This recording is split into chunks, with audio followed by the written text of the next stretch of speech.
tadi banyak ya. Apakah mereka akan langsung dapat pekerjaan semua? Belum tentu, benar nggak? Benar nggak? Benar, Benar apa Bu. benar? Benar ya. Belum tentu semua akan mendapat pekerjaan. Dan itu baru lulusan saja, baru lulusan perguruan tinggi. Ada sekian banyak juga lulusan SMA atau mungkin yang tidak lanjut sekolah ya. Dan itu bisa kita kategorikan ke dalam penduduk Indonesia ya. Jadi yang di luar lulusan perguruan tinggi itu dalam penduduk Indonesia yang masih mencari pekerjaan hingga sekarang ya. Ya kan, apalagi dampak pandemi kemarin itu masih berasa untuk sebagian besar masyarakat. Misalnya banyak yang di PHK, banyak yang uh, di PHK karena mengurangi jumlah pekerja, ada juga yang di PHK karena memang perusahaannya tutup, bangkrut, gitu kan. Ada juga yang memang dari dulu belum dapat pekerjaan, sulitnya mendapat pekerjaannya. Jadi mendapat pekerjaan itu termasuk sulit gitu ya, makanya harus punya skill tertentu yang diasah ya. Jadi kuat kalau kalian sudah merasa udah punya arah dan tujuan ya, kalian sudah mengetahui skills yang kalian punya, itu asahlah sebaik-baiknya ya. Kalian sudah punya potensi untuk profesi tertentu, artinya kalau kalian sudah punya skill itu gitu ya. Kemudian banyak juga yang mendapat dampak positif daripada pandemi kemarin. Contohnya apa? Contohnya banyak uh, orang-orang yang di PHK gitu ya, di PHK tapi mereka tidak putus asa ya. Mereka sudah di PHK tapi mereka tidak putus asa. Ya salah satunya juga mereka punya cadangan tabungan ya. Ya, biasanya memang tabungan itu penting ya. Jadi sisihkanlah uang kalian untuk menabung ketika kondisi darurat. Ya, jadi mereka di PHK tapi mereka masih punya tabungan walaupun tidak banyak tapi ada. Apa yang mereka lakukan? Sebagian besar dari mereka itu membuka usaha, membuka wirausaha. Dan usaha yang paling berkembang selama pandemi kemarin itu apa? Makanan. Ya, karena semua orang butuh makan.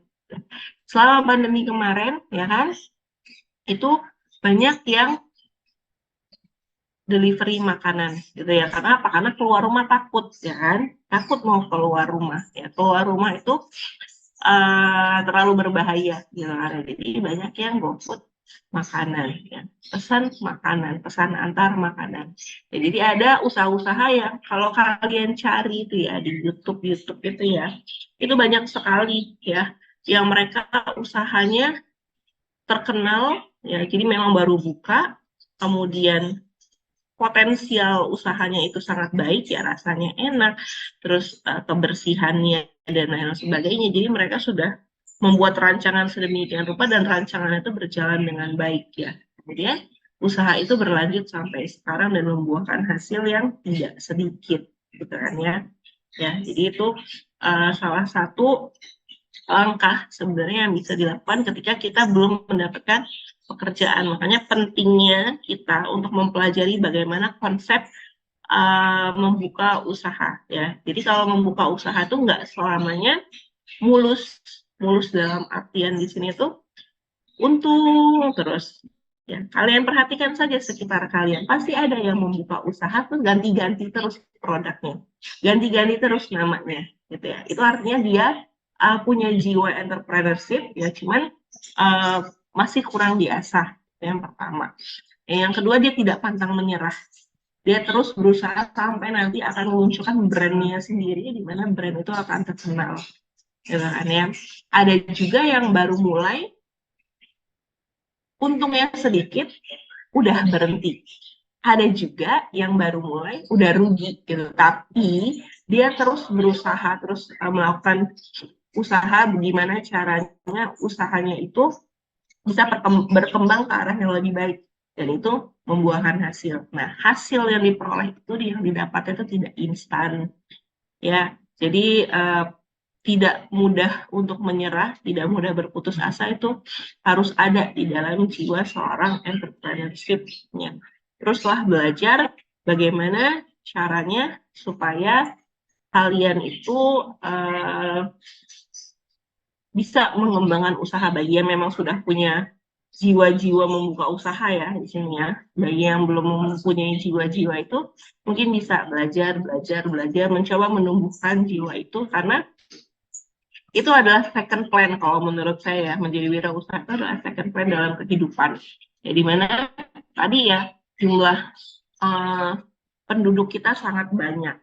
Terus lulusan juga banyak dan di sini juga dijelaskan bahwa untuk 5 perguruan tinggi negeri di Indonesia itu ditemukan bahwa hampir 75% yang merupakan koresponden dari mahasiswa itu tidak memiliki rencana yang jelas setelah lulus perkuliahan. Ya ini ada yang menyatakan ini artinya kan dia sudah menyebarkan koresponden mahasiswa, kemudian 75 diantaranya itu tidak memiliki rencana mau kemana setelah lulus. Ya kan itu yang saya bilang ya mau kemana, mau meneruskan usaha orang tua kah, atau mungkin punya skill tertentu, mau menjadi profesi tertentu, ataukah ada yang mau langsung menikah aja gitu, atau masih banyak lagi gitu ya kemungkinan-kemungkinan yang dia sendiri nggak tahu mau dibawa kemana. Jadi makanya ada baiknya kalian mencoba gitu ya, mencoba beberapa kemungkinan-kemungkinan tadi gitu kan. Salah satunya adalah mencoba mempelajari membuka ide usaha.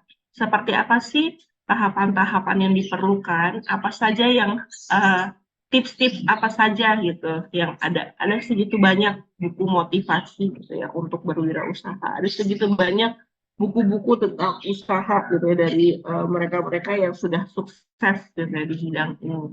Jadi tidak ada salahnya ditonton kalau video YouTube juga banyak ya, lebih mudah kan ditonton ya. Kemudian dari sekian banyak video itu bisa kalian kombinasikan kira-kira yang kalian banget itu yang mana sih, yang sifat yang seperti apa sih, nanti bisa memunculkan ide usaha kita sendiri.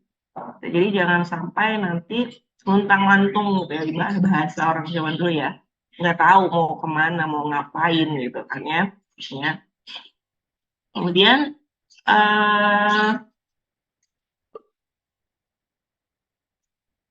untuk selanjutnya ya di sini kita ke konsep dasarnya dulu. Sebenarnya wirausaha itu apa sih gitu ya. Jadi kalau dari segi bahasa wira ini wira ya, dosen nih. Wira itu artinya adalah berani ya. Jadi wira itu adalah artinya berani dan usaha itu adalah berusaha. Sedangkan kalau wira swasta itu sendiri kalau kita lihat kata perkatanya, ya, wira itu artinya berani tadi ya. Kemudian swa itu artinya mandiri dan sta itu artinya berdiri. Sehingga kita punya definisi untuk wirausaha itu adalah keberanian untuk melihat kesempatan bisnis ya. Jadi mengumpulkan sumber daya yang dibutuhkan dan mengambil tindakan yang tepat untuk mengambil keuntungan dalam rangka meraih kesuksesan. Ya. Dan dalam prosesnya usaha tersebut menciptakan sesuatu yang kreatif, inovatif dan memiliki manfaat lebih. Jadi dalam berusaha itu tadi ya kita perlu banyak belajar ya. Makanya diperlukan kita membuat konsep tadi ya. Ini membuat konsep usaha kita mau seperti apa, usaha apa yang mau dijalankan. Karena terus sasaran usaha tersebut itu siapa. Dan usaha itu tidak bisa monoton.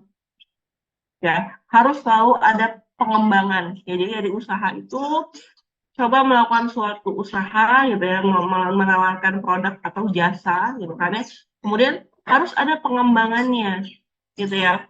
Harus ada pengembangannya. Ya, kalau misalkan menjual produk, artinya produknya nggak bisa itu aja. Gitu ya. Produknya mungkin memang ciri khasnya produknya adalah produk tertentu gitu ya.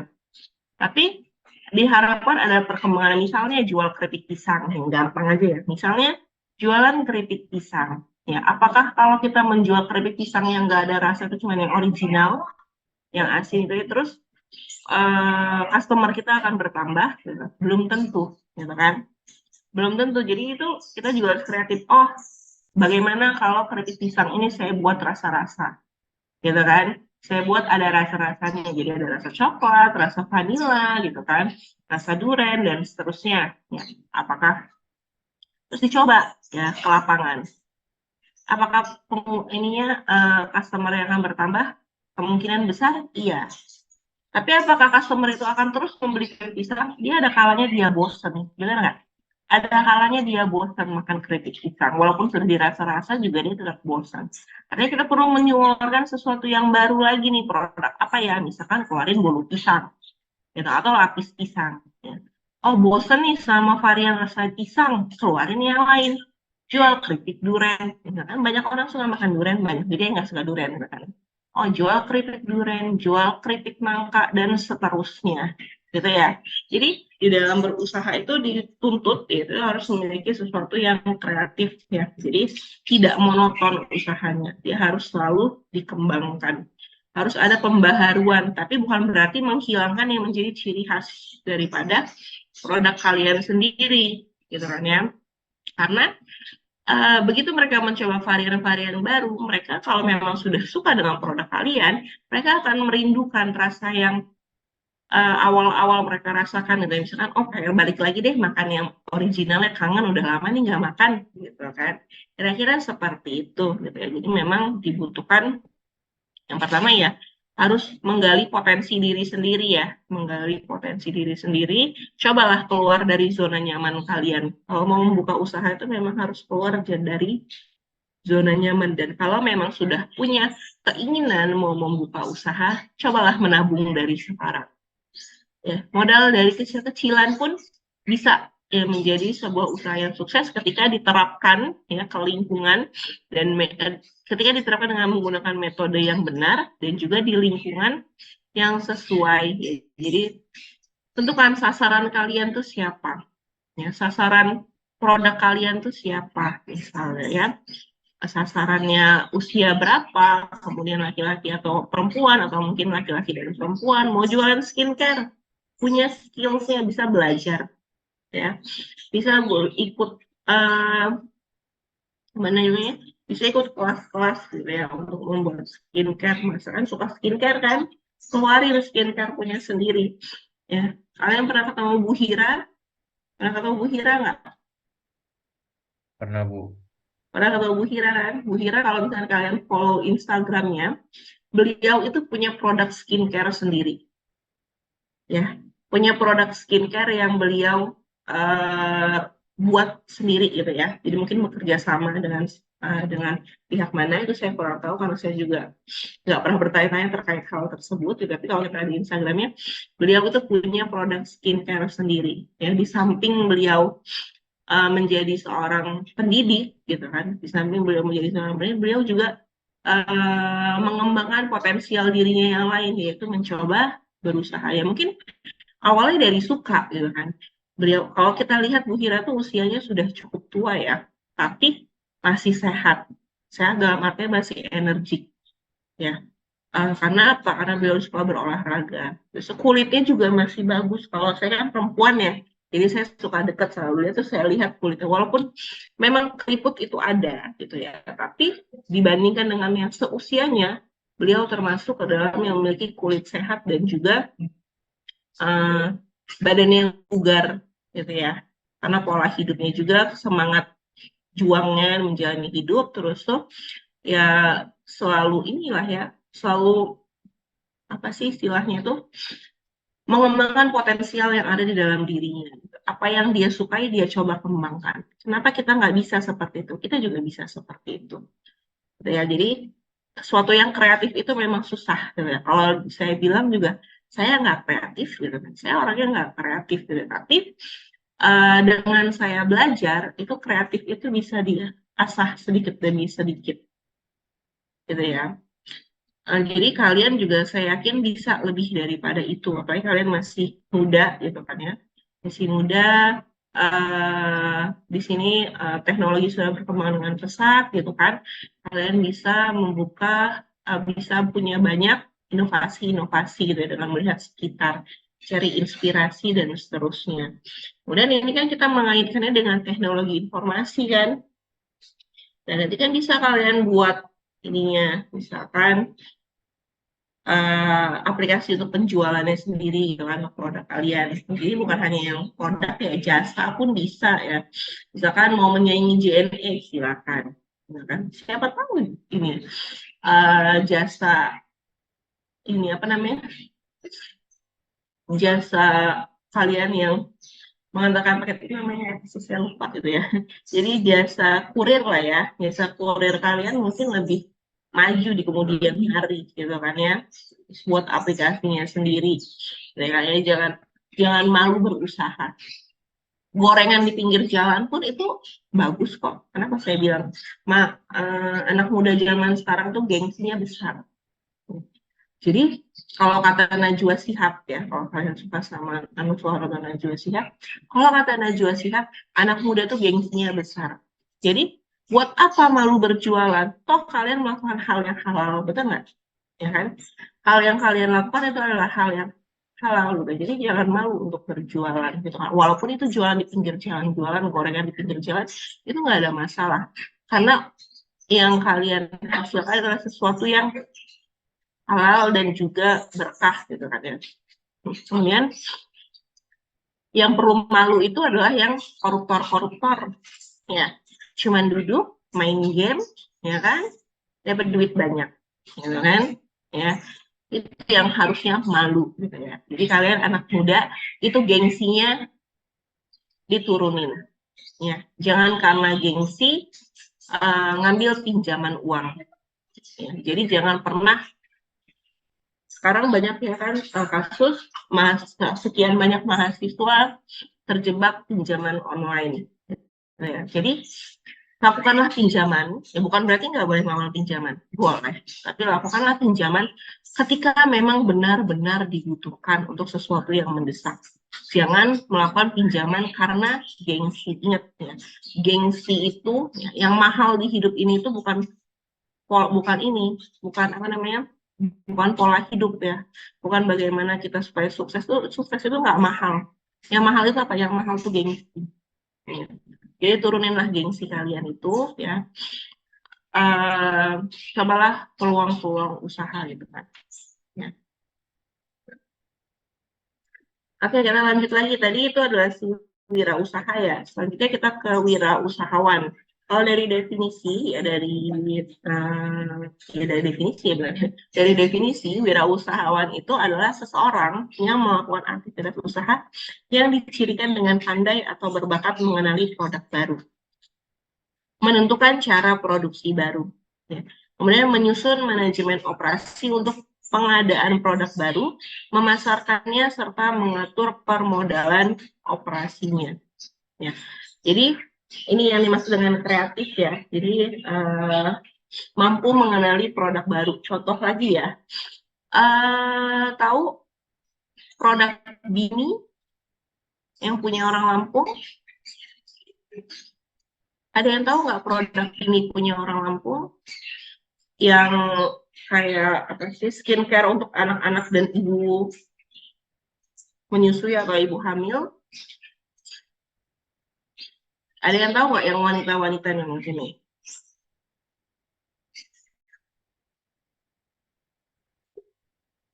Oke, nggak ada yang tahu ya. Kalau mahasiswa saya yang dulu itu ada yang tahu, gitu. Ada yang pakai malah sekarang gitu ya. Jadi saya suka lihat story-nya gitu ya. Jadi itu beliau ya, namanya itu adalah Sheila Taradia Hadid ya. Beliau itu dari kecil, kenapa saya tahu dari kecil ya? Karena dia teman saya waktu sekolah dulu gitu ya. Jadi dari kecil beliau itu memang suka berjualan. Ya. Jadi bahkan orang tuanya tidak melarang itu. Orang tuanya termasuk kategori orang mampu, gitu ya. Maka termasuk ke dalam orang kaya raya, gitu ya. Tapi orang tuanya tidak melarang anaknya untuk berjualan di garasinya. Ya, jadi walaupun dengan hal-hal yang kecil, gitu ya, misalkan dia kayak punya barang apa gitu ya, mainan dia yang sudah lama gitu, dia nggak suka lagi, gitu kan. Maksudnya dia bukan nggak suka lagi ya, dia sudah cukup besar, dia tidak mainkan itu lagi, kemudian dijual sama dia, dimulai dari seperti itu. Kemudian dia sempat membuka, kemudian dia vakum ya, vakum, jadi dari kecil dia suka jual-jualan, jadi banyak barang yang jual makanan pun dia pernah gitu kan ya. Kemudian ketika dia besar, ya dia juga mencoba berjualan pakaian. Jadi pakaiannya beli kayak di Tanah Abang gitu, ya kan. Kemudian dia pasangnya labelnya sendiri, gitu kan. Kemudian dijual. Jualannya di mana? Jadi pekor, gitu kan. Di pekor dia jualan tanpa malu, karena ya kenapa ya? Buat apa gengsi gitu loh? Kita kan usaha gitu kan. Kita melakukan sesuatu yang jujur gitu, bukan kita mengambil uang orang gitu. Jadi jualan di situ. Kemudian dari situ mengumpulkan uangnya dari hasilnya juga. Kemudian dia bisa franchise JNE, ya kan? Pakai JNE. Jadi dia punya JNE-nya sendiri kan, bekerja sama dengan JNE. Jadi paket-paketnya lebih mudah untuk didistribusikan. Kemudian sempat JNE terus berjalan, masih ya, terus berjalan di jalan orang lain. Terus kemudian dia menikah dan punya anak. Nah, setelah dia menikah dan punya anak tuh dia punya inovasi lain lagi gitu ya. Dia kepikirannya dengan kehidupannya sehari-harinya sendiri gitu kan. Jadi saya pakai contoh seseorang yang memang nyata gitu ya, ada usahanya. Jadi dia mempunyai pemikiran bahwa skincare ini kan banyak yang nggak aman ya kalau untuk anak-anak dan ibu hamil khususnya dan ibu menyusui. Jadi ketika dia hamil, terbesitlah benar dia mau buat skincare-nya. Skincare-nya itu buat untuk dia sendiri. Awal mulanya dia membuat untuk dirinya sendiri, tidak untuk diperjualbelikan. Ya. Dia membuat sendiri, kemudian dia ada yang bertanya gitu kan di Instagramnya atau mungkin di akun sosial media lainnya, dia pakai apa gitu. Kok waktu hamil kulitnya tetap bagus. Kalau orang hamil itu kan kulitnya macam-macam ya. Ada yang beruntusan, ada yang jerawatan banyak, ada yang kusam gitu kan. Dan ini terserah. Akhirnya dia berbagilah. Ini kalau mau buat seperti ini bahan-bahannya. Kemudian akhirnya banyak juga yang bilang, buat aja sih, dijual aja sih. Karena ya itu tadi ya, orang-orang seperti saya khususnya yang tidak punya skill membuat skincare itu gitu kan ya, jual aja sih nanti gue beli gitu kan ya, jual aja sih nanti gue beli, gue coba siapa tahu cocok gitu kan. Dan ya udah, setelah sekian bulan berlalu akhirnya dia mencoba menjual produknya kecil-kecilan, masih usaha kecil-kecilan gitu ya, masih membuat sendiri, mencoba sendiri, sampai akhirnya produk itu sekarang besar ya, bahkan sudah di-endorse ke beberapa public figure lainnya gitu ya, ke influencer lainnya gitu ya. Jadi produk itu sudah terkenal kalau di kalangan, saya kan ibu-ibu ya, jadi nggak saya ibu-ibu kali, jadi produk tersebut itu cukup terkenal di kalangan ibu-ibu yang sudah punya anak-anak kecil ini gitu kan ya. Bahkan tidak sedikit ya mahasiswi itu juga memakainya gitu. Jadi banyak juga mahasiswa yang memakainya dan cocok gitu. Jadi untuk menghilangkan beruntusan di wajahnya gitu kan ya. Nah, itulah gambaran seseorang yang tadi ya, dia mampu mengenali produk baru. Ya. Dia punya potensi dalam dirinya itu sudah ada dari dia kecil, dan dia juga punya dukungan dari orang sekitarnya, ya, dari orang tuanya, dari suaminya, dari teman-temannya. Dukungan itu penting, ya, pentingnya dukungan itu nomor satu namanya. Kemudian dia punya potensi, dia punya dukungan, dia kreatif tadi ya potensinya ya. Kemudian dia mampu gitu membaca peluang-peluang yang ada gitu ya. Itu juga didapatkan dari mana? Dari banyak belajar. Itu nggak didapatkan, walaupun kita punya potensi, semuanya itu nggak dapat dengan instan. Potensi harus disertai dengan ilmu. Cari tahu, banyak belajar. Gitu ya. Nah, jadi si Mbak Sela ini adalah seorang wirausahawan, gitu ya. Jadi makanya di sini dikatakan untuk menjadi seorang wirausaha, ya, itu dicirikan dengan pandai atau berbakat mengenali produk baru, kemudian menentukan cara produksi baru. Jadi banyak mencari tahu juga ya. Kira-kira kalau untuk produksi rumahan kan sudah nggak cukup nih, udah nggak bisa nih kalau mau dikerjakan sendiri, gitu kan. Karena sekian banyaknya permintaan, akhirnya mencari kira-kira pabrik mana yang bisa gitu ya. Dengan bahan-bahannya dipantau terus oleh dia, jangan sampai disebutkan bahan-bahan yang tidak baik untuk ibu dan anak gitu ya. Itu adalah gambaran seseorang di kisah nyata ya, jadi bukan hanya ilustrasi ya, benar-benar dilakukan. Kemudian apa saja keuntungan bila kita menjadi wirausahawan?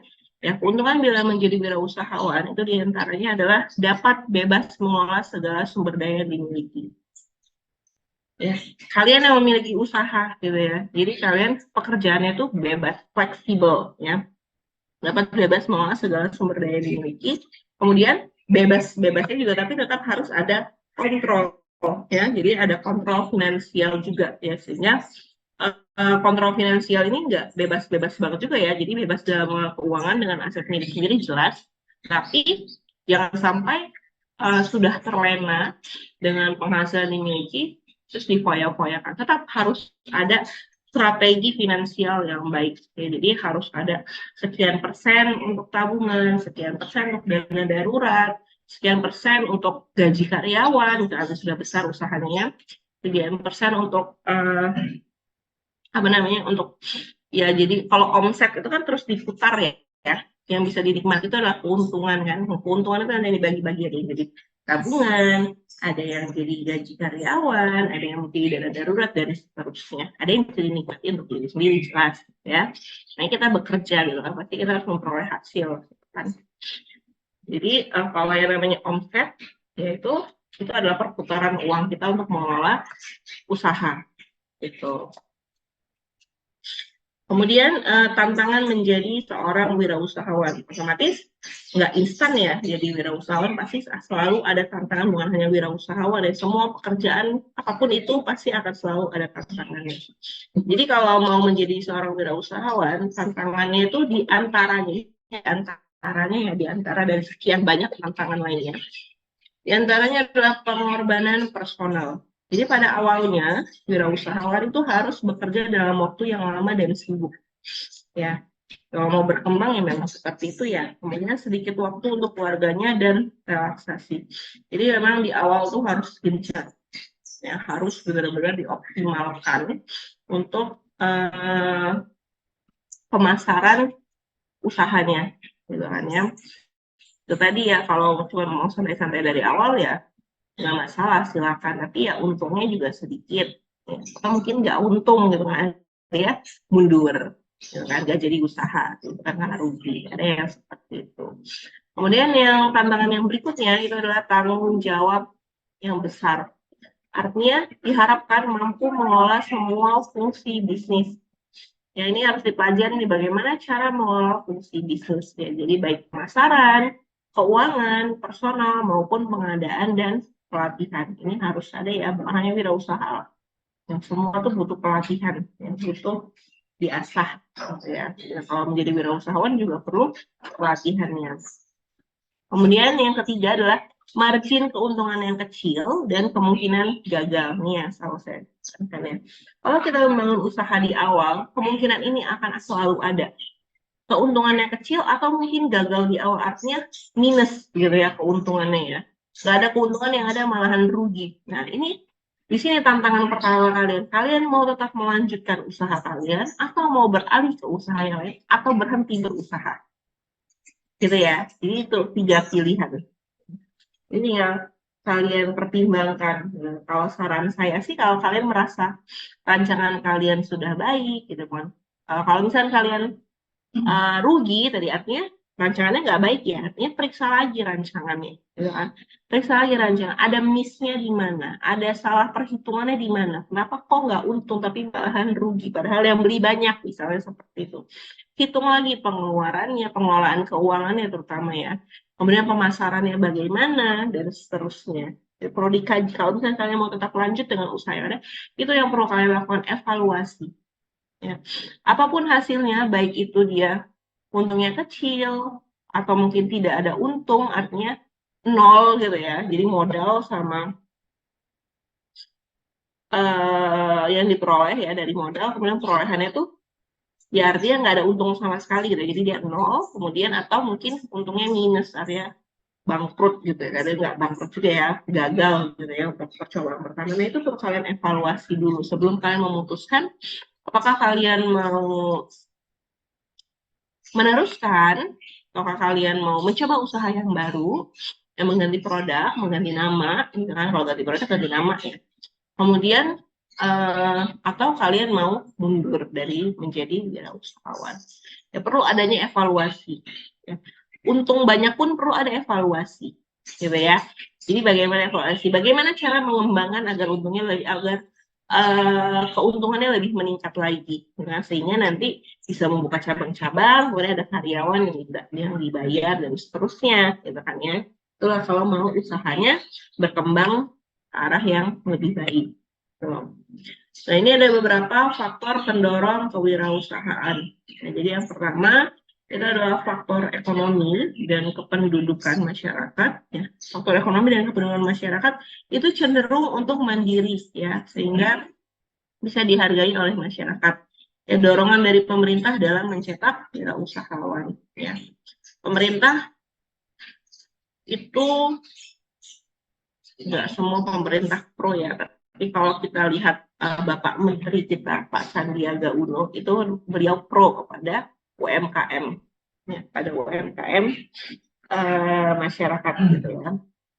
Kemudian yang kedua faktor pendidikan kewirausahawan, ya. Kewirausahaan ya. Jadi munculnya kurikulum kewirausahaan dalam instansi pendidikan. Jadi kalian bisa mempelajarinya nih mulai dari perkuliahan seperti sekarang ya, ambil kuliah kewirausahaan. Jadi udah bekal gitu ya, sedikit demi sedikit. Tapi harus terus diasah ya dengan belajar mandiri. Kemudian faktor yang berikutnya adanya pergeseran ekonomi ke bidang jasa. Ya, jadi perkembangan pesat pada bidang produksi itu memicu naiknya usaha dan jasa untuk menjual barang tersebut. Ya, jadi penjual itu adalah produk dan jasa ya. Kemudian yang berikutnya adalah faktor kemajuan teknologi. Ya, dengan semakin pesatnya teknologi, maka akan melahirkan juga gitu ya, akan melahirkan berbagai macam peluang untuk berwirausaha.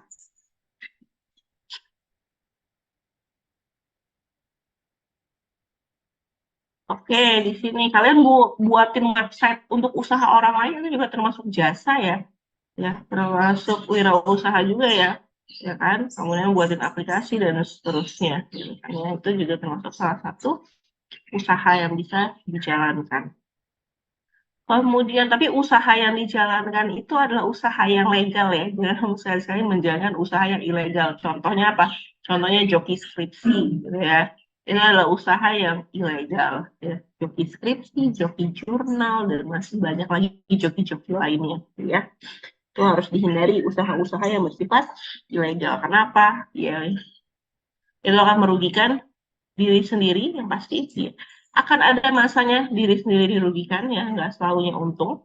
Kemudian merugikan orang lain juga ya, jadi banyak orang yang dirugikan dari usaha-usaha yang ilegal itu tadi.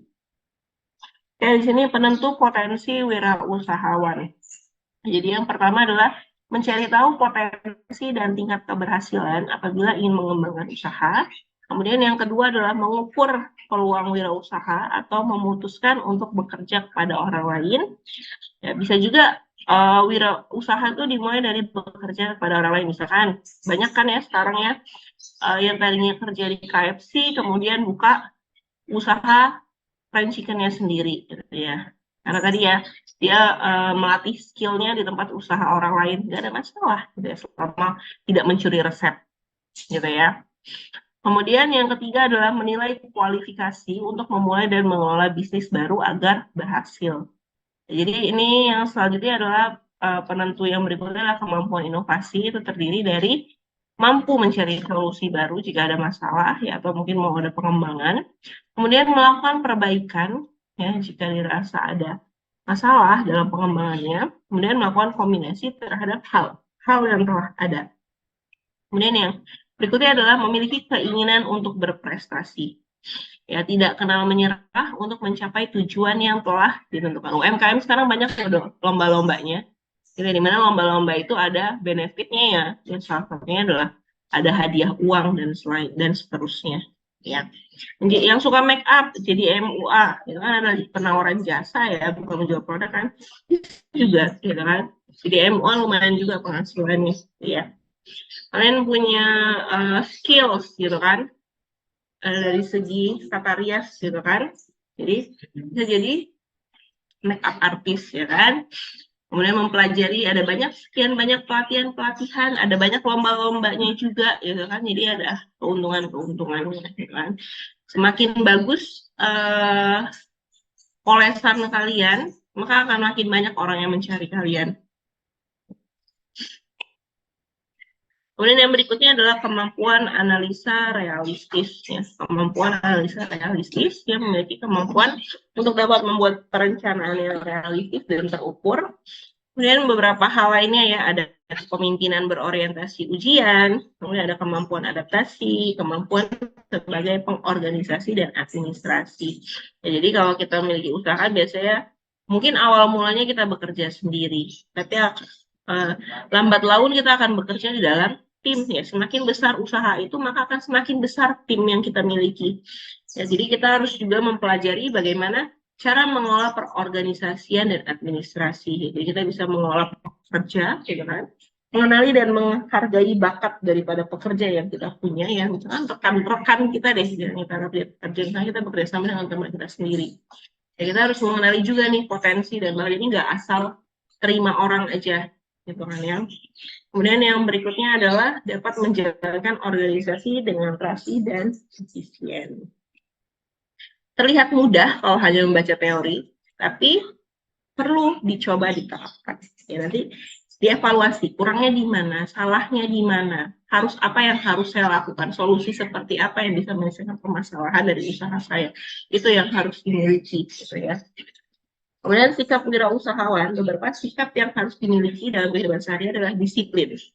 Ya, disiplin itu penting. Kemudian memiliki komitmen yang tinggi, ya, kemudian jujur, ya, dan mandiri. Ya, itu adalah sikap-sikap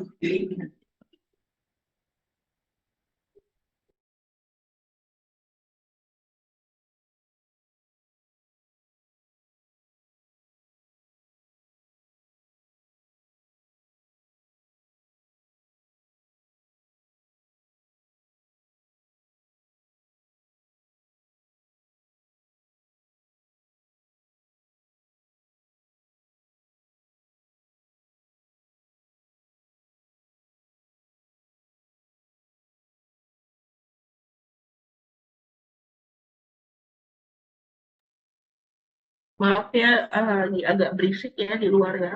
Jadi ini beberapa sikap yang harus dimiliki oleh wirausahawan dalam kehidupan sehari-hari.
Oke, baik. Kita lanjut lagi ya. Tadi ada sedikit iklan berisik ya. Oke, selanjutnya ini beberapa mindset dari seorang wirausahawan. Jadi yang pertama itu adalah action oriented ya, serta memiliki kreativitas dan keberanian. Kemudian mampu berpikir simple.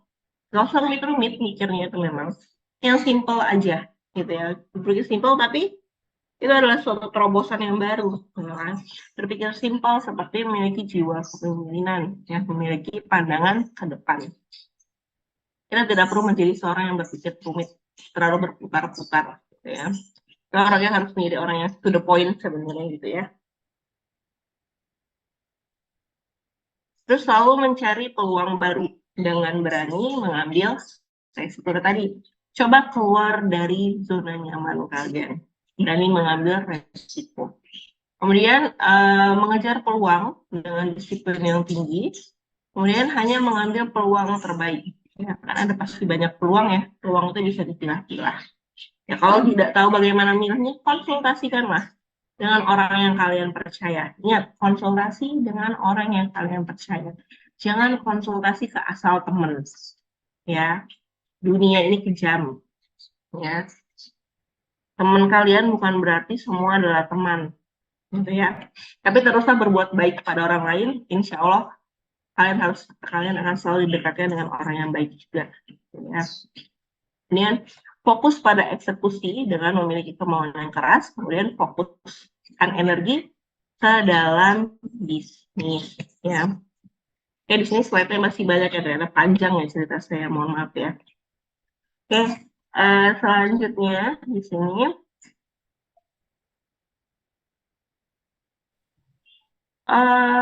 tahapan wirausaha ya. Jadi di sini ada salah satu modelnya, itu adalah model ATM Jepang. Jadi di sini ada tahap imitasi namanya. Tahap imitasi itu apa? Meniru ide-ide orang lain, baik dari segi teknik produksi, desain, proses organisasi usaha, dan pola pemasarannya.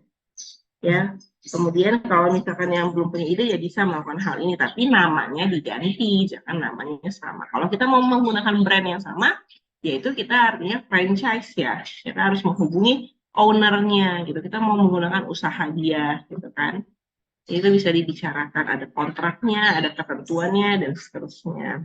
Kemudian yang berikutnya adalah tahap pengembangan. Jadi mengembangkan ide baru. Walaupun masih dalam pengembangan yang lambat dan cenderung kurang dinamis ya. Dari tadi kita ngambil ide orang lain, lambat laun itu kita juga bisa nanti mendapatkan ide-ide yang baru. Jadi tidak sepenuhnya lagi sama dengan kita membuat brand kita sendiri, brand B gitu kan. Tapi kita copy paste dari si brand A, cuma ganti nama. Ini termasuk sah-sah saja kita dalam berusaha ya. Tapi itu tadi ya, dalam lambat laun kita pasti punya inovasi yang baru, ada ide baru, sehingga ada perbedaan dengan si brand tersebut. Kan?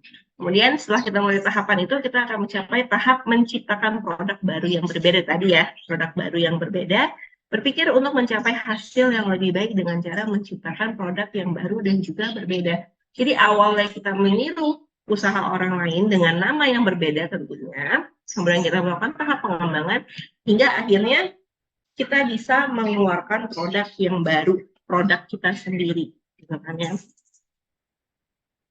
Nah ini selanjutnya adalah kunci sukses seorang wirausaha. Ya, yang pertama mampu berpikir secara kreatif, ya, untuk menghasilkan sesuatu yang baik, mampu membaca arah perkembangan dunia usaha. Selanjutnya, mampu menunjukkan nilai lebih dari produk yang dimilikinya, dan juga mampu membentuk kerjasama tim yang baik. Tadi ya, kita bekerja, mungkin awal mulanya kita bekerja secara individu, ya kan? Tapi dengan semakin pesatnya perkembangan usaha kita, tidak menutup kemungkinan kita akan bekerja dalam tim. Bukan tidak menutup kemungkinan, tapi pasti. Kita pasti akan bekerja di dalam tim. Tidak bisa kita menghandle usaha yang besar itu sendirian. Kita butuh tim ya untuk membantu kita menjalankan usaha itu. Dan semakin besar usaha, maka tim kita juga akan semakin besar, gitu ya. Kemudian mampu membangun personal approach yang baik dengan lingkungan sekitarnya dan tidak dapat berpuas diri dengan apa yang telah diraihnya. Jadi terus mengembangkan. Oke, saya sudah sampai tahap di sini. Bagaimana biar lebih maju lagi? Apa yang harus dilakukan? Jadi setiap tahapan itu harus selalu ada evaluasi ya. Jadi tetap pentingnya itu ya ada inovasi, ada kreatif ya, kreatif dan inovasi. Kemudian selalu adanya evaluasi dari setiap tahapan. Apapun yang dicapai, baik itu pencapaian yang baik atau tidak baik, selalu harus ada yang namanya evaluasi. Kalau mau usahanya maju ke arah yang lebih baik, ya. Selalu mengupgrade ilmu yang untuk meningkatkan hasil usaha, kemudian harus bisa menjawab tantangan masa depan dan mampu menjalankan konsep manajemen dan teknologi informasi. Selanjutnya di sini ada beberapa penyebab kegagalan seorang wirausaha. Ya, yang pertama adalah tidak kompeten ya dalam manajerial, makanya manajemen waktu itu baik ya. Kemudian kurang berpengalaman dalam operasi dan menghasilkan produk. Pengalaman itu bisa diasah ya. Kemudian yang ketiga adalah lemah dalam pengendalian keuangan, itu juga bisa diasah ya sebenarnya. Sekarang saya nggak bisa nih mengatur keuangan, saya boros, dilatih ya. Bagaimana cara mengatur keuangan yang baik. Gagal dalam perencanaan program bisnis, Lokasi yang kurang memadai. Nah, ini pentingnya kita mengetahui lokasi lingkungan pasaran kita itu apa. Ya. Sasaran produk kita itu siapa. Ya, jadi perlu kita mengetahui itu sehingga kita menjual produk atau jasa di lingkungan yang tepat. Ya. Kemudian kurangnya pengawasan perawatan, sikap yang tidak bersungguh-sungguh dalam usaha, masih bermain-main ya. Kemudian ketidakmampuan dalam melakukan peralihan, dan yang terakhir adalah keadaan yang menjadikan pesimistik dalam usaha. Jadi kita kalau berpikir itu nggak usah rumit-rumit. Semakin rumit kita berpikir, semakin pesimis kita. Ya, semakin banyak, kalau kayak gini nanti gimana? Kalau kayak gini nanti gimana? Ambil resiko itu, take a risk ya. Jadi maju aja ya. Coba gitu kan, berani mencoba, berani keluar dari zona nyaman. Oke, selanjutnya di sini seorang wirausahawan itu menggeluti usaha tidak sekedar ala kadarnya, tapi dengan keberanian, kegigihan, serta usahanya akan tumbuh. Ya, bersahabat dengan ketidakpastian tadi ya, tadi kan banyak yang dikhawatirkan, bagaimana kalau begini, bagaimana kalau begini, bagaimana kalau begitu gitu kan.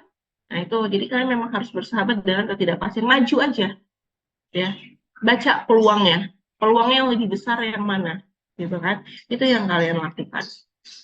Kemudian menjalankan usaha yang real, bukan spekulatif ya. Nah ini usaha yang sesungguhnya itulah didasarkan motif untuk melayani ya. Jadi ada dua jenis ya usaha ya.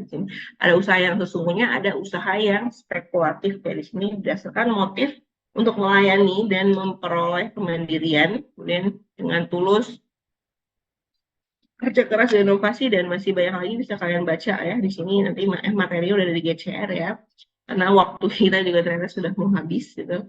Kemudian membangun secara bertahap ya, menjaga nama baik ya, membangun reputasi, bukan sekadar pasif income tapi real ya. Kemudian pendidikan, persahabatan, spiritualitas itu sangat penting ya. Relasi itu penting, pendidikan, terus meningkatkan ilmu ya. Ini persahabatan kaitannya dengan relasi ya. Jalinlah relasi, kerjasama tim yang baik, kemudian disertai usaha, itu disertai doa ya. Doa nggak ada usaha yang nggak ada hasil. Usaha tapi nggak ada berdoa, usaha. Kita kan manusia, hanya bisa berencana. Tetap Tuhan yang menentukan garis hidup kita ya. Tapi garis hidup kita bisa berubah, jangan salah ya. Garis hidup kita itu bisa berubah dari mana? Dari usaha yang kita lakukan. Tuhan itu nggak tidur. Tuhan itu melihat apa yang kita lakukan. Gitu ya. Jadi jangan selalu beranggapan, tidur aja lah, rezeki nggak kemana. Kata siapa? Gitu ya. Rezeki kalau nggak dikejar ya nggak bakal nyampe-nyampe. Kita diam di tempat, rezeki juga diam di tempat. Benar nggak? Kita ada di titik A, rezeki di titik B. Gimana cara kita bisa mendapatkan rezeki di titik B kalau kita tidak melakukan pergerakan dari titik A kita itu? Cuma tidur aja.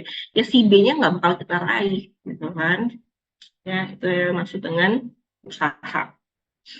Kemudian yang kedua adalah ini usaha yang spekulatif. Tadi kan jangan melakukan usaha yang spekulatif. Ya. Nah, usaha yang spekulatif itu seperti ini.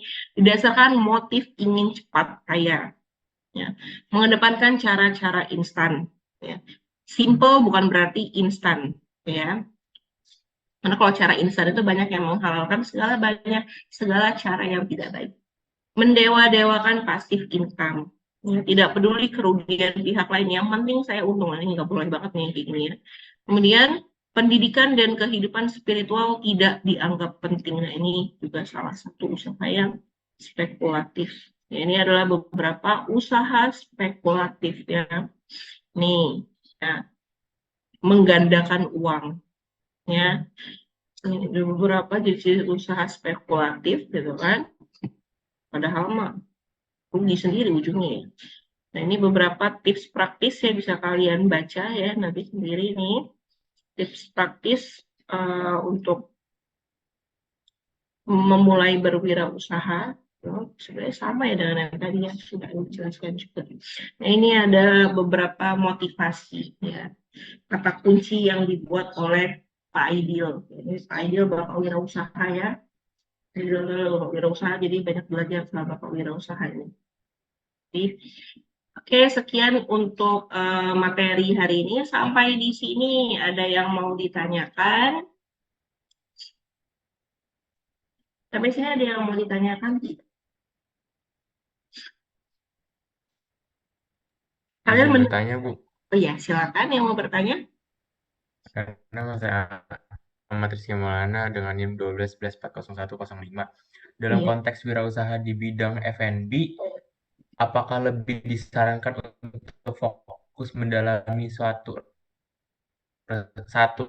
resep makanan atau justru menciptakan berbagai resep varian makanan? Apa, maaf terputus-putus. Yang awal-awal tadi bisa pelan Eh, ngomong lagi nggak putus-putus. dalam kegiatan wirausaha di bidang F&B, Bu, Mhm. apakah lebih disarankan untuk fokus mendalami satu atau justru menciptakan berbagai variasi resep? Terima kasih, Bu.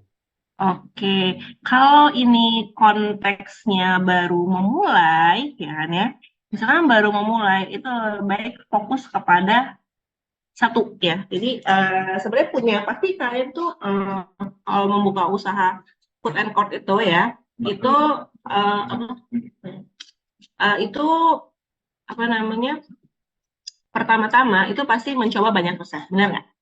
Ya, pertama pasti mencoba banyak resep dan juga varian-varian yang berbeda gitu ya. Misalkan yang gampangnya aja ya, misalkan ada mie goreng, ada nasi goreng, gitu kan. Itu, nah, itu sebenarnya kan konteksnya cuma ada satu resep kalau yang seperti itu kan. Tinggal diganti bahan pokoknya apa gitu kan, tinggal mengganti-ganti topping. Sebenarnya fokusnya itu adalah untuk awal memulai itu satu resep aja dulu ya, dibuat sampai semaksimal mungkin, seenak mungkin, gitu ya. Dengan banyak orang ya, maksudnya banyak orang itu adalah yang menjadi jurinya, karena kan cita rasa orang beda-beda ya. Kita tidak bisa memaksakan yang enak di kita, enak di dia, gitu kan. Tapi dengan kita punya banyak masukan, nah itu kita bisa menghasilkan produk yang baru. Nah, itu awal mulanya cukup satu resep aja nih, tetapi tidak tinggal diam, tidak merasa puas hanya dengan satu resep itu. Ya, satu resep kita itu disukai banyak orang, gitu ya. Kita sambil berjalan, apa namanya, sambil berjalan menyukseskan resep kita, memasarkan, sorry, sambil berjalan memasarkan resep kita yang satu itu kita terus belajar untuk menciptakan inovasi-inovasi baru, resep-resep yang lain. Karena itu tadi ya ada kalanya customer ini bosen, ya kan? Bosen ya udah dia nanti kalau kita nggak punya makanan lain, nggak punya menu lain, maka dia akan beralih ke toko sebelah, gitu ya, menunya ada banyak, gitu ya. Tapi kalau fokus emang awal mulanya itu baiknya fokus satu, tapi kita sudah menyiapkan inovasi yang baru, gitu ya. Jadi saya punya juga nih rekan adik tingkat saya ya, jadi banyak sebenarnya contoh di kehidupan kita. Saya punya adik tingkat yang dia tuh awal mulanya itu jualan puding. Puding itu dia jualnya awal mulanya dia melakukan ada 4 rasa, memangnya bukan satu rasa, tapi dia cuma satu jenis yaitu puding, gitu kan ya. Sama kalau tadi misalnya kalian mau jual nasi goreng aja dulu, nggak masalah. Nasi goreng misalnya nasi goreng pakai hati, nasi goreng pakai ayam, nasi goreng pakai toppingnya bisa diganti ya. Sama kayak ada tingkat ini. Pertama awal mulanya dia hanya menjual puding, ya. Tapi dia tidak menyerah, ya. Pudingnya tuh udah banyak yang beli, ya. Semua orang suka pudingnya karena enak. Kemudian dia mengeluarkan inovasi baru. Dia menjual salad buah. Dia coba resep itu sambil dia berjalan menjual pudingnya itu dia terus mencoba resep barunya. Ya, yaitu buat salad buah. Salad buahnya juga sukses. Setelah dia punya salad buah, dia jual lagi nih minuman yang kayak kalian tahu kan ya, kayak Sego Mango gitu kan. Terus tuh yang uh, cheesy berry gitu-gitu kan ya. Nah, itu kalian juga pasti tahu kan. Dia mengeluarkan inovasi lagi gitu kan ya. Gak lama dari itu dia buat lagi pudingnya ada varian baru lagi dan seterusnya. Jadi usahanya itu terus berkembang. Nah, itu tadi usahanya itu juga kalau kalian mau mulai usaha fokus terhadap satu jenis tetapi tidak meninggalkan ilmu-ilmu baru untuk membuat inovasi baru ya. Karena kemudian hari customer itu pasti bosan ya. Kalau dia bosan dia akan mencari tempat yang baru. Tapi kalau dia sudah tahu, oh masakannya si Rizky tadi nanya, masakannya Rizky enak nih, gitu kan? Produknya enak, dia ngeluarin produk baru, coba yuk, gitu. Enak juga, makin banyak orang yang datang, gitu ya. Jadi fokuslah awalnya itu tetap pada satu jenis, Tapi kalau bisa variannya udah langsung ada beberapa gitu, ada pilihan lain gitu ya. Kemudian kalau minuman juga sama ya. Ada misalkan mau jualan Thai tea, ada Thai tea, ada green tea kayak di kantin gitu kan ya. Jadi langsung ada dua jenis atau mungkin teh biasa gitu. Atau nanti mengeluarkan lagi inovasi lagi baru. Mau ngeluarin milkshake strawberry, milkshake Oreo dan sudah silakan. Ya tapi terus diasah gitu ya Rizky ya. Baik, Bu. Terima kasih. Iya. Yang lain ada yang mau bertanya lagi? Izin bertanya, Bu. Iya silakan. Nama saya Rifki Dirifai, mahasiswa program studi teknik telekomunikasi, Bu. Saya mau Oh bertanya iya. di luar materi, Bu. Jadi saya ini kan lintas prodi ya, Bu ya. Nah, kebetulan Ah, jadwal prodi saya ada mata kuliah yang bertabrakan dengan KWU RA ini, Bu. Nah, rencana ah. saya mau pindah ke RB. RB kan hari ini sore ya, Bu ya. Iya, jam 3:30 RB-nya. Nah, pertama-tama saya mau nanya itu terkait kuota di RB apakah sudah penuh atau tidak, dan juga misal saya mau pindah, pas pindahnya itu kan pas PRS, Bu, disediakan. Nah, sebelum PRS itu apakah saya tetap masuk di RA atau sudah masuk di RB, Bu, sebelum masa PRS Kalau itu, Bu? Iya, kalau pindah sebenarnya sekarang masih bisa pindah ya, kan ada surat edaran ya, siakap diperpanjang sampai tanggal 6 September. Ya, jadi nggak perlu nunggu PRS 10 sampai 14 September, belum tentu ada PRS itu. Karena siakap kita sudah diperpanjang sampai tanggal 6. Ya, kalau kuota ya, saya kurang tahu ya, karena saya di sini nggak bisa ngelihatnya ya. Di sini, kalau di siakat, saya buka siakat ya. Sini kalau saya buka siakat di sini, saya nggak punya akses ngeliat kuota itu gitu. Yang bisa akses ngeliat kuota itu adalah Kaprodi ya. Jadi Kaprodi Teknik Informatika. Sebentar dia. Ini saya buka dulu. Kalau dilihat di sini, ya di sini di siakat ya. Kalau saya lihat di siakat, untuk yang kelas RB ya di sini. Tapi yang kelas RB itu di sini udah ada 25 masih, berarti ini udah divalidasi ya. Udah divalidasi ya saya. Mungkin kita coba lihat dulu ya. Saya belum pernah coba-coba sih lihat ya.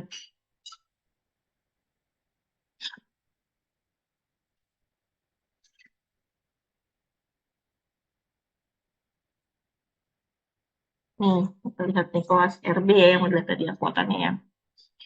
Di sini nih yang belum divalidasi ya di sini kan nggak ada tulisan kuotanya ya, jadi saya juga kurang tahu kuotanya berapa. Yang belum divalidasi juga masih banyak nih ya. Kalau nggak salah ya, kalau nggak salah ini kuliahnya itu bisa sampai, kalau nggak dia ada 40, ini ada 25, berarti ada 60-an sekian. Kemungkinan dia ada untuk 70 atau 80 mahasiswa gitu ya. Di sini untuk yang kelas RA ya, RB ya. Kalau kita lihat yang kelas RA, kita lihat aja kelas RA nih ya. RA lebih sedikit memang. Sini yang RB kalau dilihat yang ngambil udah ada 25 tambah 1. Jadi ada 66 ya. Kalau kuotanya 70 masih bisa masuk. Kuota itu nggak mungkin nanggung. Ya, so kuota itu nggak mungkin nanggung. Ini kan jumlahnya 66 ya. Nggak mungkin kuotanya nanggung. Ya, kalau dia pas 65 ada kemungkinan kuotanya 65. Tapi ini 66. Ya, jadi dia kemungkinan kuotanya 70 atau mungkin lebih dari 70 mentok 80. Kemungkinan seperti itu. Kalau mau pindah, bisa. Gitu ya. Karena ini ada mata kuliah lintas prodi ya. Ada tahun kemarin juga banyak dari telekomunikasi. Ini untuk yang kelas RB. Mungkin bisa dicoba. Gitu. Kalau misalnya sudah divalidasi sama dosennya bisa minta tolak validasi. Kalau dosen yang ngomel-ngomel, ya nggak apa-apa dengerin aja gitu ya. Ya. Kalau dosen yang ngomel-ngomel kan minta lepas pasang validasi gitu kan ya. Ya nggak apa-apa terima aja karena kalian butuh gitu untuk ditolak validasinya biar bisa pindah kelas. Tuh, kamu udah divalidasi atau belum siakatnya? Sebetulnya saya udah divalidasi, Bu. Nah, terus saya mau minta validasi ke dosen, kata dosen nunggu PRS, Bu. Nah, di kalender akademik itu PRS itu di tanggal 10 sampai 13 atau 14 gitu, Bu. Ya, di kalender akademik 10 sampai 14. Tapi kan di surat edaran, udah baca belum surat edaran yang pengunduran UKT dan perpanjangan mengisi siakat? Sudah, Bu. Udah kan, mengisi siakat sampai tanggal 6 kan? Iya, Bu. Ya kan? Nah, kalau kami di Prodi Teknik Informatika itu selama masih bisa mengetahui, ini kan kita beda prodi ya, jadi saya tidak bisa menyamakan persepsi kami dengan persepsi dosen di teknik telekomunikasi tadi ya. Nah itu kalau di persepsi kami sampai tanggal 6 itu mahasiswa masih bisa mengganti-ganti karena apa? Siapa ini sampai tanggal 6, siapa yang menjamin tanggal 10 sampai 14 nanti PRS dibuka? Betul kan ya? Itu takutnya di situ. Tapi kalau misalkan bisa, kalau kata dosennya seperti itu, ya berarti nanti di akhir kamu mengurus surat perpindahan kelas, bersurat ke PIK gitu. Kalau misalnya tidak ada PRS, tapi ya semoga ada PRS ya, karena ada di kalender akademik gitu ya. Jadi biasanya nanti mahasiswanya demo nih kalau nggak ada PRS gitu kan, karena nggak bisa. Nah ini ada nih teman kalian nih yang ngechat ya dari Nelti membagikan info bahwa kemarin dia sudah coba masuk RB karena belum divalidasi dan masih ada kuota. Jadi masih ada pemain kuota. Mungkin kamu sudah mencoba minta cabut validasi ya sama dosennya ya. Tapi kata dosennya nunggu PRS gitu ya. Iya, Bu. Betul. Oke. Dosennya siapa kalau boleh tahu? Siapa tahu saya tahu.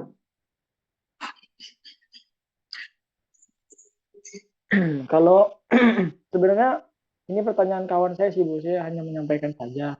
Oh Kalau gitu. kalau saya sendiri itu memang sudah dianvalidasi, tetapi kawan saya ini sudah divalidasi dan meminta anvalidasi, katanya tidak bisa, jadi nunggu PRS saja, Bu. Nama dosennya Pak Joni, Bu. Oh Pak Joni ya. Ya sudah dicoba. Pak Joni ya. Pak Joni saya kenal tapi saya nggak tahu karakternya gimana gitu ya. Mungkin ya ya udah kalau beliau bilang seperti itu diikutin aja gitu deh pada masa PRS gitu ya. Atau mungkin kalau tidak ada masa PRS ya bisa minta solusi lagi dari beliau ya karena kan beliau yang menyarankan ya untuk masa PRS ya ketika PRS nanti tidak ada ya ketika nanti PRS tidak ada maka itu minta solusi lagi Pak kemarin saya minta validasi gitu kan ya nah, tapi Bapak berkata jadi jangan nodong ya bahasanya gitu ya jangan seolah-olah menyalahkan gitu itu kan ada kebijakan yang karena memang di kalender akademik ada apa namanya ada masa PRS semoga aja ada masa PRS kalau memang coba minta sekali lagi gitu ya coba minta sekali lagi apakah masih bisa Pak karena mengingat bahwa pengisian siakat masih dibuka hingga tanggal 6 gitu kan khawatir kalau menunggu masa PRS nanti PRS-nya tidak dibuka bisa disampaikan baik-baik coba kata bahasanya dicoba lagi ya kalau misalnya beliau masih tetap kekeh masa PRS ya udah pindahnya pada masa PRS itu ya jangan dosen wali kalian itu sampai akhir kalian ya jadi jangan pernah cari masalah sama dosen wali gitu ya sampaikan dengan kata-kata yang sopan dan baik gitu ya kalau misalnya kebijakannya adalah tunggu PRS ya udah tunggu PRS-nya aja ya nanti bisa disampaikan juga ke bagian TIK ya kan karena ada jadwal PRS nih kenapa kok PRS yang nggak dibuka pasti banyak yang demo kok kalau PRS kita logikanya gitu aja ya itu ya si Rizky tadi ya mungkin bisa disampaikan ke temannya bisa dicoba sekali lagi dengan bahasa yang lebih sopan gitu kan tadi ya mengingat ya kan pengisian siaran sampai tanggal 6 gitu apakah boleh Pak gitu kalau dianvalidasinya sekarang tanpa menunggu PRS kalau beliau tetap mau Izin, PRS udah PRS gitu. izin Bu Miranti Ya menambahkan. ya Jadi Pak ini mata kuliah kewirausahaan harusnya setiap prodi itu membuka mata kuliah kewirausahaan karena sifatnya MKDU atau mata kuliah. Ini kan setiap prodi ada logikanya. Nah, terkait teman-teman yang lintas prodi agar mengurus di prodinya soal perizinan, surat perizinan. Jika tidak, nilainya tidak bisa kita inputkan. Karena sejauh ini belum ada surat izin terkait nama-nama yang mengambil mata kuliah kewirausahaan teknik informatika. Ya, ini diantaranya banyak nih. Nah, saya tanya terlebih dahulu, ini kena apa? Sebelumnya di prodinya, apakah tidak dibuka mata kuliah kewirausahaan? Izin masuk, Pak. Perkenalkan, nama saya Safina Ingrid Widiantari. Saya dari Prodi Teknik Telekomunikasi Angkatan 20. Sebelumnya saya sudah konfirmasi kepada dosen saya yang bernama Bu Nova, dan Bu Nova menyarankan untuk meminta izin terlebih dahulu kepada dosen pengampu dari kewirausahaan informatika ini Ya. untuk izin masuk, Pak. Dan untuk pengarahan surat izin tersebut, itu dari dosen kami tidak ada omongan untuk ada surat izin masuk itu, Pak. Hanya dari dosen kami itu diarahkan untuk konfirmasi terlebih dahulu untuk masuk ke dalam kelas kewirausahaan ini, Pak. Begitu. Terima kasih, Pak. Ya, betul. Jadi di sini kita terlebih dahulu mengcover mahasiswa yang diutamakan adalah mahasiswa teknik informatika. Harus tercukupi kebutuhan. Mengingat mahasiswa kita itu cukup lumayan banyak, 200 mahasiswa dalam satu angkatan. Jadi bagi teman-teman yang sudah gabung, layaknya Anda masuk ke rumah tetangga, Anda harus juga memiliki izin. Dan izinnya segera diurus dari prodinya. Ya, seperti itu teman-teman ya. Segera urus karena seperti itu sudah tahu dari setiap prodi umumnya ketika mengambil mata kuliah pilihan atau mata kuliah lintas prodi ada surat pengantar dari prodi. Itu ya untuk teman-teman yang jadi selagi masa PRS ini jika masih ada bisa memungkinkan ganti seperti itu kalau tidak ada izin. Sangat disayangkan kalau tidak ada izin. Pengalaman sebelumnya juga ada anak informatika mengambil prodi lain karena tidak izin dan prasyaratnya tidak tercukupi, nilai tidak bisa dikeluarkan. Khawatirnya seperti itu. Ya, oke bisa dipahami teman-teman? Izin, Pak, izin bertanya. Mungkin nanti akan saya minta untuk surat izin kepada Tendik di prodi kami. Nah, jika surat izinnya sudah jadi, bisa kami serahkan ke mana ya, Pak? Ke Bapak atau ke Sampaikan ke Ibu? program studi, ke prodi Ke, teknik informatika yang memuat nama-nama si anak. jadi kami serahkan Memuat ke nama-nama. prodi. Iya, prodi informatika ya. Untuk tujuan penyerahannya, Pak? Ya, umumnya logikanya sudah tahu setiap prodi bahwa jika mengambil mata kuliah di luar prodi agar mengirimkan surat. Sudah gitu. Baik, Pak. Terima kasih, Pak, informasinya. Oke, siap. Itu ya, Bu. Terima kasih, Bu Miran.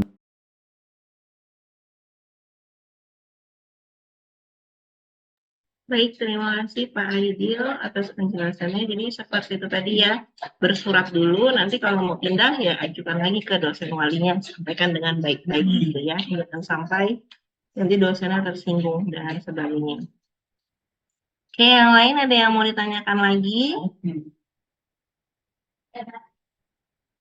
Yang lain ada yang mau ditanyakan lagi? Terkait materi? Atau mungkin terkait metode perkuliahan dan lain sebagainya?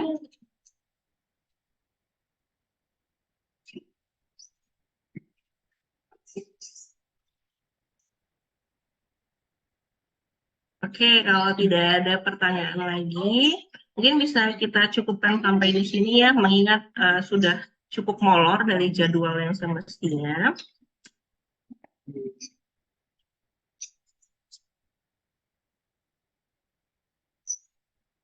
Oke